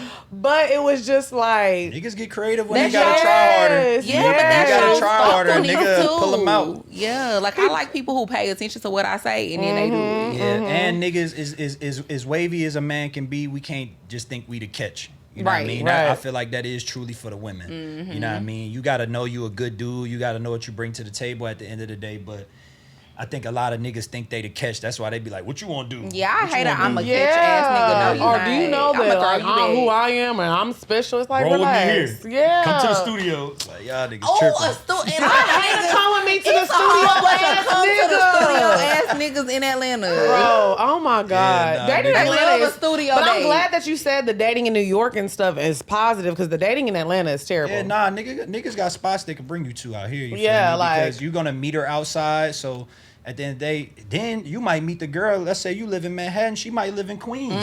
So you gotta be creative because when she decide to dip, Right. it's over with. It's Yeah, over. yeah. She gotta catch a train ride, or you Ooh, gotta catch Lord a train have ride. mercy. So you're gonna think swift on your feet out here. You know what I mean? And I think that's one thing that's a trait that men gotta have. You know what I mean? You gotta be creative. You know what I mean? And don't overthink it. You know what I mean? You might literally just have to, before you go on a date, just list 5 spots. You know what I mean? And if it's Top Golf or if it's a restaurant Right. or whatever it is, man, just do it. Because most times, once you get a person there in the situation, they judging you. They ain't even really judging all the exterior Right, shit. You feel right. me? When women like you, they want to go everywhere with you. That's a fact. Everywhere. That's a Carlos fact. said he takes his women to Walmart and they be having a blast. He did say that. He I felt did. like he was That playing nigga though. lied. I felt like he was playing when he said he did But, say it. but I'm not gonna lie That though. I'm nigga not said gonna Wal- lie. If Target. Carlos slid in a bitch DM, he like, man, what you doing today, babe? Let's go to Walmart. I need to get some On stuff. the first a date? bitch going. They Nah. going. At They this going. point- at this point, Because at of who this he point, is, they yeah, at this going. point, at this It's a lot of women I that's mean, going. I do need some new panties. That's what I'm saying. They going. That shit ain't gonna happen for 2-3 more days. Though, I can tell you that. They gonna take that The bait. girls is getting on. They catching on to it. They catching Nah, on that's to it. funny as hell. Yes.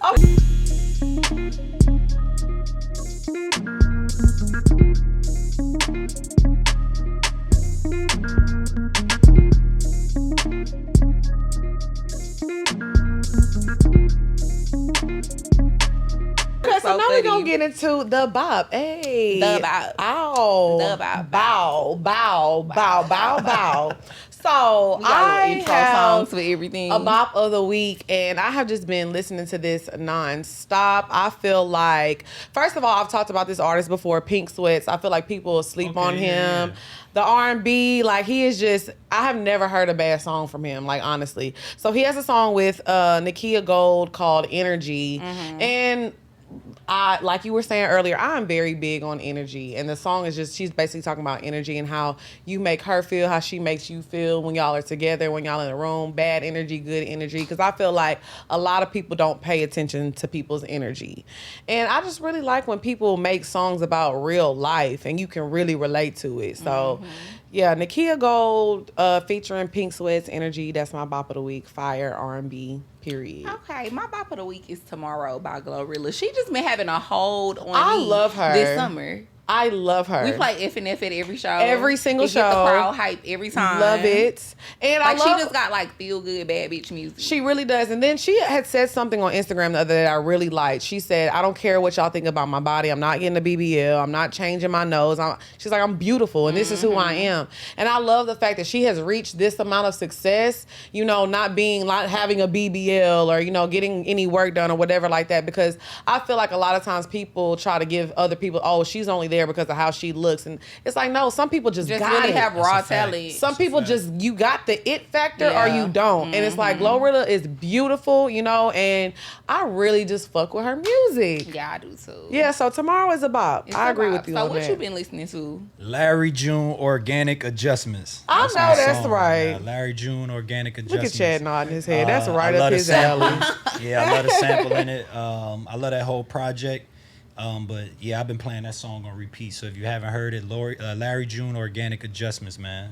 I really need Amazing to song. sit down and like really listen to him because he's like the 4th or 5th person that's came on here and said Yeah, about a this Larry last June. project is really, really good. Not to say that the other ones aren't, but I feel Right. like this one, he took everything he was doing and elevated another level. And that's one thing I love of artists, when they stay true to themselves but still find a way to grow. Right. You know what I mean? So definitely that. And then anything Babyface Ray. Gotta shout out Babyface Ray. Oh, yeah, I I like Babyface Ray, too. Oh, and Yes. Boston Richie. I'm listening to Boston Oh, Richie I right never now. heard of him before. Boston Richie, he was with Okay. Future with FBG. He got a song Certified Dripper. He got a song Okay. Bullseye. That sound right up my We gonna alley. have to Yeah. go look him up. Yeah. Boston Richie nice, too. But yeah, we have actually shouted Babyface Yeah, we Ray out on the have. show before because we actually listen Y'all to slid in his him. DMs? We don't slide in people DMs. Come DMs. on now. We might like a pig. But we need to hang. Okay. Look, he got all the friends. We gonna go out with him. We gonna Okay. because he got all the good friends. He got the We can do BDB that. friends. We can do that. So now we gonna get into our favorite segment of the show, which is Pour Your Heart Out. So y'all know if y'all have any questions y'all want us to answer, you can send them to askpourminds@gmail.com. That's askpourminds@gmail.com. We accept testimonials as well. Let us know, you know, if we fucked your life up or if we helped you out. Because I know we done did that. You want me to go or are you going? You want me to Go ahead, girl. Okay. Question number 1. Hi, ladies. So I had a friend I've known over 10 years. I did her and her baby daddy's hair. Okay. Mind you, this was the day Dolph died. I did her hair first and saw she had scratches on the back of her neck. Side note, some days before doing their hair, I got some news from a mutual friend saying that they think he's hitting her. I did his hair second, and he was the one that showed us that Dolph died, and we was all like, damn, and had a moment of silence, and then she goes to say, damn, let me go check on my man. Side note, she loves Key Glock. That's who she was referring to. So they get into it real bad about that in front of me. After that, it was just quiet, but I could tell he was still heated. I get done with his hair. He gets up and snatches his jacket from under her, grab they baby, and left. Apparently, he was supposed to pay for both of their hair, so she follows him to see what's up and leaves with him. She wasn't answering the phone, so I left her alone after that. Present time, side note, I have a store. I'm at work and she walks in. I declined her service because why do you feel like you can come to my store and you owe me money? So she tries to get into it with me in front of my customers. She even took it to social media and was talking hella shit that wasn't true. What do you ladies think I should do? I'm definitely going to continue to leave her alone, but I do feel bad for her. Just the thought of her getting hit doesn't sit well with me. That's a lot. That's Right. a lie, because I feel like at the end of the day, it's very unfortunate that she's in a situation like that, but you have a business to run. So, you know, when you're running a business, not everybody is going to have good things to say about your business. Somebody's going to have a bad experience every now and then. You know what I'm saying? Whether it's true or not, I feel like as long as you're doing what you're supposed to be doing with your other clients, that's going to always overshadow what one person has to say. You know what I'm saying? So I feel like you did the right thing. Don't respond. Because one thing I hate to see, I will never go to a person, I don't care how good you do hair, if I see you arguing with somebody on social media. Like if I see like a client did something and you going back and forth with them, I think that is so unprofessional. It's You so too emotional, tacky. yeah. Right, because I feel like if I say something in appointment, because the one thing about me, if I'm paying for a service, if I don't like something, I'm like, hey, can you change this on my hair? I don't like it. Or can you fix this? Or, you know, and we going back and forth. I don't want to get home and I see, oh, XP is so picky. I had to do an extra hour on her hair. Like, I just feel like you would do that. So I feel like just stay professional and, you know, just take your L. You did her hair. She didn't pay and just move on. Yeah, I wouldn't try to maintain no relationship with her. Yeah. Be cool with her because she still ain't paid you, girl. Shout out Key Glock. Yeah, shout out to Key Glock. Period. As a business owner, do you have to deal with like crazy customers? Oh my God, Instagram is hilarious. Yeah. Yo, the things that people look. I'm gonna come clean. Uh-oh. It's been a couple of times it's been a couple of times where I've had to say things back to people. Not you be arguing. Nah, I don't I not argue. you called a I slug. don't He be argue, in the but comments. there was a tough period during COVID where Okay. people didn't necessarily understand the restraints of business. Got you. You know, and they wanted their orders fast and this, and you know, they threatened trying to get refunds and all this. And I'm quick to give you your money back. Right. You know what I mean? If that's how you want to play it. But, you know, at the same time, there are certain things that come with business that be out of my hands. I don't work at UPS.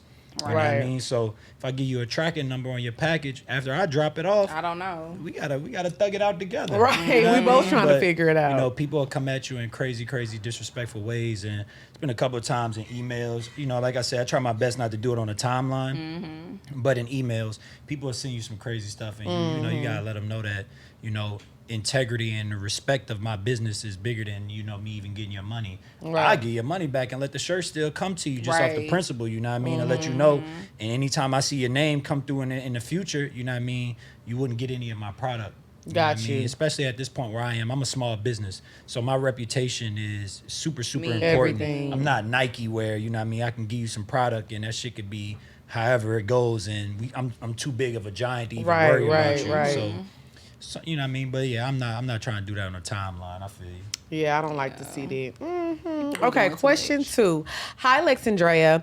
I'm trying to find out where the older, eligible men frequently visit. I would like to position myself around black men over 40 away from social media. Can y'all recommend a few spots that are solo friendly, meaning appropriate for one person? I like art, live music, and generally have a good time. I'm ready to meet some BDBs. Thank you in advance. I think in Atlanta, you gotta go to happy hours. Like right when niggas be getting off work.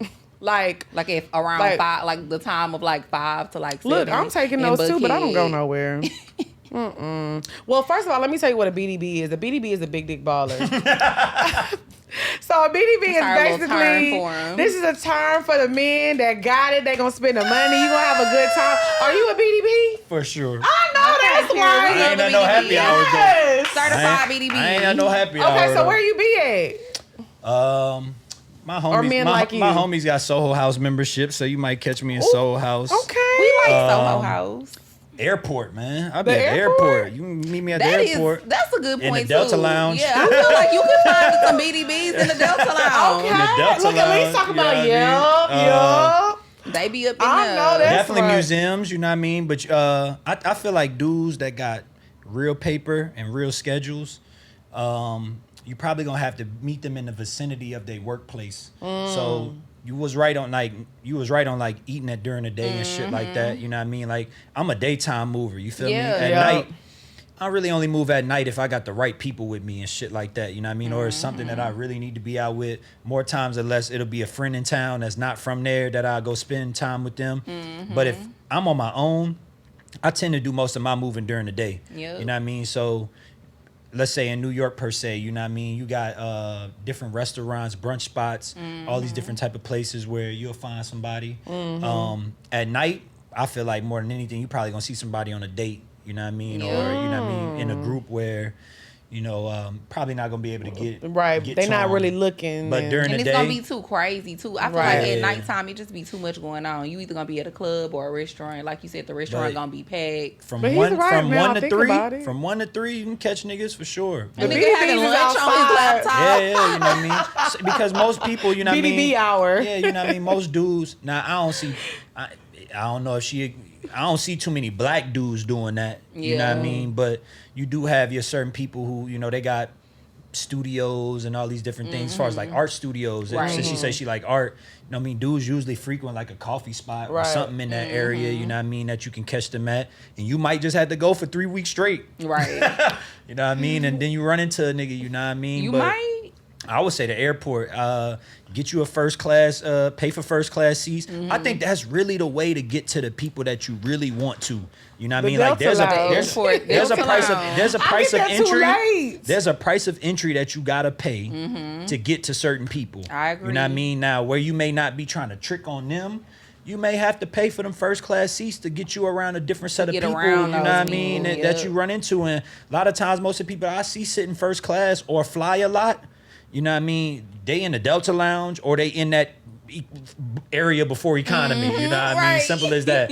But the back of the plane is gonna be a bunch of people, you know, that's kind of random, you know what I mean, and different shit like that. And Kinda random. I think it's the same thing when you on the streets, you know what I mean? Like different restaurants, depending on what restaurant you go to, there's gonna be a certain caliber of people that are in there. Right. You know what I mean? So you're gonna have to pay that tab. You might just be able to it be shorties that just go to the bar. Right. To keep it real with you. But what type of gonna have to bars buy are you your own- in? Yeah, you might have to buy your first 2 drinks because you got to sit in there for a little while. And next thing you know, a dude can peep the drink you want and be like, look, I'll get you another one. Yeah, because it's like, especially with living in Atlanta, it's like you're not about to find the type of nigga you looking for at like Kebab Land. I'm weak, not Kebab Land. You don't have to spend a little extra money. Go sit at the bar at a little alley or something. Definitely a little alley. Yeah, I feel like Midtown and Buckhead are great places. But that was actually some good advice that he said during the day. Yeah, during the day. During the day, because at nighttime is definitely date night, you know, group hangouts, all that stuff. Yeah. We're going to call that BDB hour from 1 to 3 p.m., ladies. Okay, question number 3. What's good, y'all? I'm one of y'all male listeners, and I'm going to start off by saying y'all fine as fuck. But so I've been dealing with this female for about 3 years now, on and off, but we've never been in an official committed relationship. This year, she fucked around and told me about her other situationship. Long story short, the nigga she was fucking around with girlfriend was getting suspicious about their relationship, so she ended up befriending shawty and kept fucking with dude because they were supposedly best friends. Now she hitting me talking about she want to have a baby and get married, but I don't really know if I could trust her ass. She got a good job and her head on straight, so I don't know if I should give her the benefit of the doubt or just give her ass the boot. Thanks. She's crazy. Because why would you become... I don't want to have no baby with no bitch who ditched me for another nigga, and now she coming back around saying she want to have a baby because the other situation didn't work. No, she became friends with the other dude's girlfriend. Well, that too, but then also because the other situation didn't work, now you want to come back to me and you talk about you want to have a baby and get married. No, that's too wild. Yeah, this Y'all is listeners off the chain. Bro. Oh, they be having writing some crazy questions. I think you need to leave her alone. You definitely need to leave her alone because I feel like anybody that tries to become friends with somebody to do some like spiteful things, that's just weird. That's very weird. And she would do the same shit to you. Exactly. And that tells you a lot about her character. When people show you their character, please believe them, okay? Because I don't feel like I ever have to question anybody around me, like why or why would you do that? Right. Like, so if you have to start questioning somebody's character, that's a sign for you to go.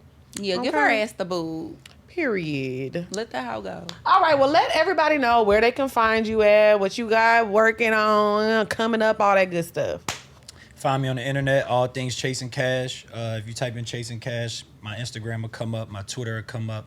My Twitter handle is The Air, TheHeir. My Twitter, Chasing Cash. Okay. Campbyrespect.com to come shop with us. We got the new collection coming. Waiting on that 85 South collab, you heard? I know that's Try to right. get that. Other than that, you could pull up on me in Nashville. I'm in Nashville often, 906 Buchanan Street at the Trenches, man. Come shop with us. Very good store. Yeah, man, all over. In New York, LA, New Orleans. You know what I mean? I'm all over the place, man. If you follow me on social media, you can see my whereabouts. Okay. I ain't posting them live. You know how niggas that come. Yeah, that's crazy. When you leave. You know, I'll be gone. So you might have to catch me in the airport. But I'll be there. And New Orleans, we gonna see y'all soon. We Pull gonna up, work man. on. You know, I help y'all get that cracking, man. On a live show. Get my boy Larry to book y'all up in Greenhouse, man. I mean, in a treehouse and all that. I like that. Yeah, man. Come on, man. What you got a song you want to do today? Do you have a song? I said Pick the song. I know. I said it was on responsibility for you today because I did it yesterday. You said you wanted to sing Chopper. And you said Hot Boys. Ooh, I'm with Hot Boys. That's what I said. Go ahead. A Hot Boy song. I mean, I don't know what song. You didn't tell me to pick a song, but I'll pick one real quick. Cause at the end of every you need show, a hot one. I got one to take it and bend. Shake it down, break it down. For me and a friend. Biggity bounce, slide, ride. Take the thing to the right. She get wobble what? Ooh, you skipped the line. You know what I mean. Damn it. Come on, Dre, pull it up. Oh, you want me to pull it up? See, oh my God, I'm weak. See, at the end of the show, we always do a good song. And since you from New Orleans, I said we gonna do Hot Boys. We gonna close it out. We gonna make it good for them. Let's do it, And let me say this: New Orleans, how they have changed the game right now with the music. Everybody has like a big freedom on a record, the bounce stuff, and I love that. So shout out to New Orleans. Now, are you gonna ever do that sound? You think? I have. You know what I mean? I've done it. You know what I mean? I have no problem doing it. Right. That's not up. I'm the other side of New Orleans. Got you. I'm the other side, the luxury. Okay. Side. But I love it. You know what I mean? Shout out Rob 49. I seen him and the girl Libra Jolie. They just sampled. Yeah, she's from Houston. Yeah. You know what I mean? And that's a fire little song. I like it. I like it. You know my country cousin Les too. You know what I mean? Me and Les are like got music. We got Les is literally like me and Les are like when I tell people that's literally like my best friend, they be like, you know Les? I'm like, that's my nigga. Yeah, so shout out to Les. That's my homie. Yeah, man, that's my dog. You ready, Dre? So we Go singing ahead. Hot Girl, right? Go ahead, girl. I'm your backup. No, you gonna sing it. Why I gotta do it? Oh, what you need? I gotta do that part? Mm-hmm. That's how I start? This is an epic feel. Y'all want to do Lil Wayne verse? That's what I'm saying. Y'all want to do Lil Wayne and Turk verse? I always think Dre is the rapper. Let's do Lil Wayne and Turk Dre don't want to verse. rap for us today. Let's go. The first line is I like 'em hot. I'm just not prepared. Let me get Here you that. go. Let me get that thing. You know what? Teamwork, man. Teamwork. Come on, man. Okay, come on. Let's go. Let's go. Mm-hmm. Let's go. Hold on. We gonna get there one day. Nah, we here, right here. All right, let's go. Okay. I'm gonna go first. Okay. I got the words now. I got it now. Okay. I like 'em hot. The ones that don't tell me to stop. Eat dick, swallow the cum, and they know how to pop. I need a project bitch, a hood rat bitch. When they don't give a fuck And say she took that dick. She a doggy with it.